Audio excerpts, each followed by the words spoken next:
Ο Κώστας Δημητρίου είναι ένα μεγάλο κεφάλαιο του θεάτρου και της τηλεόρασης στο νησί μας.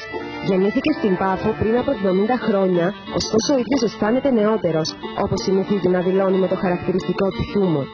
Στο πλευρό του τα τελευταία 50 χρόνια βρίσκεται η αγαπημένη του σύζυγος Μάγη, με την οποία έχουν αποκτήσει 3 παιδιά και 6 εγγόνια. Ο πατέρας του ήθελε να τον καμαρώσει γιατρό, ωστόσο το καλλιτεχνικό μικρόβιο του Κώστα Δημητρίου υπερίσχυσε και κατάφερε κρυφά από όλους να σπουδάσει υποκριτική στην Αθήνα και στο Λονδίνο, κάνοντας το όνειρό του πραγματικότητα.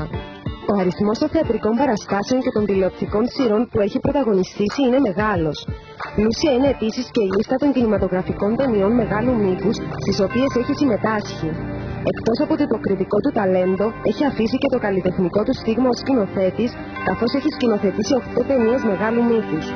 Ενδεικτικά πρόκειται για τις ταινίες Χασαμπουλιά, οι περιπέτειες του Νικόλα και ο δρόμος για την Ιθάκη, οι οποίες απέσπασαν διεθνή βραβεία και διακρίσεις. Έχει παίξει στο Αρχαίο Θέατρο της Επιδαύρου 22 φορές, κατά τη διάρκεια της καριέρας του, με πιο πρόσφατο ρόλο του ως Δειναία στην κομμωδία του Μενάνδρου Σαμία. Ο Κώστας Δημητρίου ενσάρκωσε το Δειναία 20 χρόνια μετά την πρώτη φορά που ανέβηκε το έργο στο θεατρικό σανίδι.